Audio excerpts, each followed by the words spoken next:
These are interim directions which have been passed. The larger matter, of course, remains sub judice, and that we all expect would be referred to a larger bench, probably a constitution bench. And so far has been very clear on certain issues being that the practicing criteria or the qualification criteria of a Muslim to be a part of such a board has been struck down, has been stayed absolutely. No longer the requirement of 5 years is required. Secondly, the directions or the provisions of the Act pertaining to the collector's report on the basis of which the Waqf property could be alienated, that has also been stayed. Thirdly, there has been time that has been granted to all properties irrespective of their status for registration in the Umeed portal, and thereby continuing the recognition of Waqfs in the as per the orders that have been passed today. In the council there shall not be not more than 4 non-Muslim members, and in the board there shall not be more than 3 non-Muslim members. Supreme court ने वक्फ amendment act 2025 को विशेष रूप से रोका, कुछ मुख्य प्रावधान review तक hold पर। न्यू दिल्ली, सुप्रीम कोर्ट ने सोमवार को वक्फ अमेंडमेंट एक्ट 2025 को पूरी तरह से रोकने से इनकार किया, लेकिन कुछ विवादित प्रावधानों पर अगले न्यायिक विचार तक स्टे लगा दिया।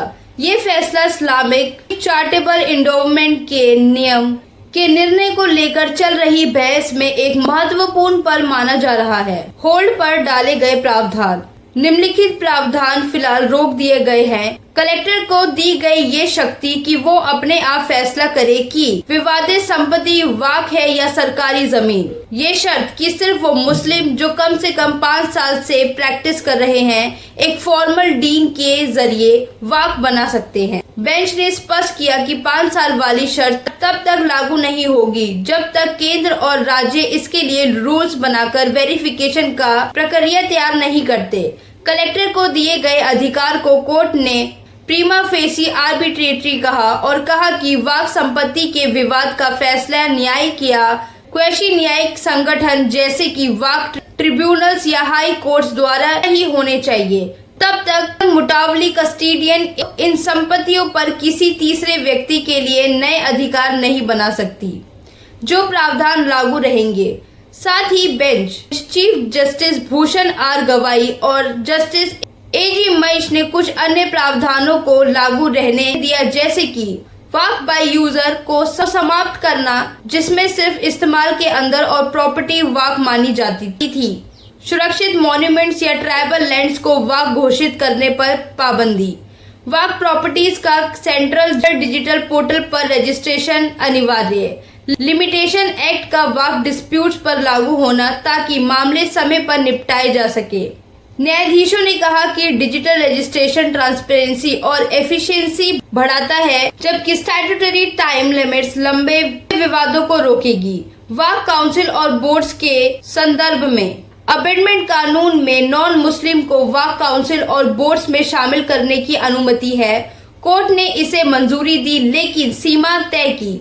सेंट्रल वक्फ काउंसिल में ज्यादा से ज्यादा 4 नॉन मुस्लिम सदस्य हो सकते हैं। स्टेट वक्फ बोर्ड्स में ज्यादा से ज्यादा 3 नॉन मुस्लिम सदस्य हो सकते हैं।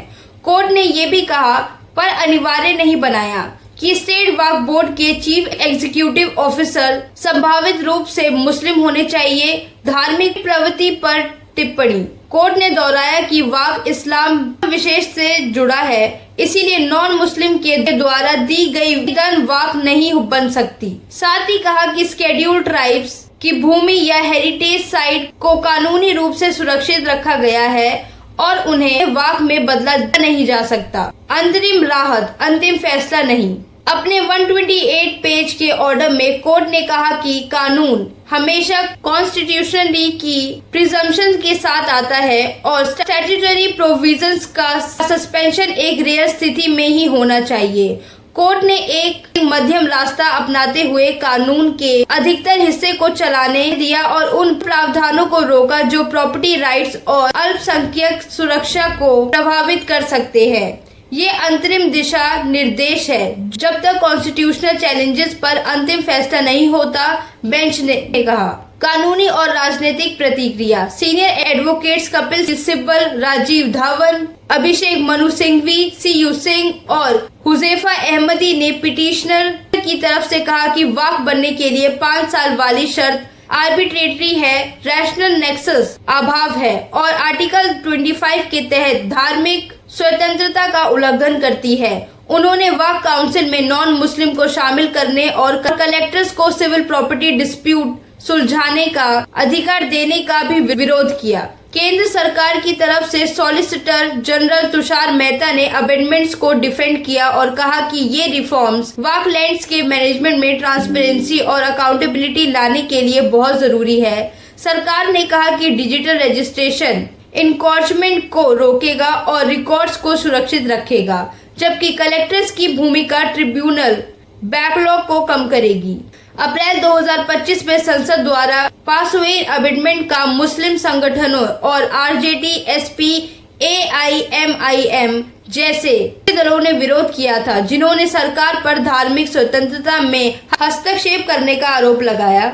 सुप्रीम कोर्ट ने इस अंतरिम ऑर्डर के तुरंत बाद राजनीतिक प्रक्रियाएं तेज हो गई। माइनॉरिटी अफेयर्स मिनिस्टर किरण रिजिजू ने इस संसद की अथॉरिटी का मान कहा, जबकि कांग्रेस नेता जयरन रमेश ने इसे उन लोगों की जीत कहा जिन्होंने संसद और ज्वाइंट पार्लियामेंट्री कमेटी में इस कानून का विरोध किया था। ये याचिकाएं दाखिल की गई थी बड़ी संख्या में कि इस जो वक्फ अमेंडमेंट एक्ट है इसको स्टे कर दिया जाए। आज सुप्रीम कोर्ट ने उस अमेंडमेंट एक्ट जो है उसको, जिसको एक लेजिस्लेचर के द्वारा, उस विधायिका के द्वारा लोकसभा और राज्यसभा में 14-14 घंटे डिस्कशंस के बाद और ज्वाइंट पार्लियामेंट्री कमेटी में 6 महीने इस पे काफ़ी डिटेल डिस्कशन सभी दल के सांसदों के साथ और देश के स्टेक होल्डर्स के साथ हुआ था। तो इससे साफ है कि जो कानून पारित हुआ वो कानून वैध है। अब उसके कुछ प्रोविजंस पे जो स्टे किया है उस पे निश्चित तौर से सरकार उस पर विचार करेगी। जो सुप्रीम कोर्ट के फैसले उसके आलेख में उस पर कार्रवाई करेगी। लेकिन जहाँ तक मैं समझता हूँ कि जो प्रैक्टिसिंग फॉर 5 years इस्लाम, तो उस पर भी सुप्रीम कोर्ट ने ये कहा है कि फिलहाल हम उस पर स्टे करते हैं कि जब तक स्टेट उस पर रूल न फ्रेम कर ले। तो इससे स्वाभाविक है कि उन्होंने उसमें भी जो एक प्रोविजन किया है वो केवल इसलिए कि स्टेट क्या रूल फ्रेम करती है। Thank you for watching Newsful by Ashika. Keep supporting us.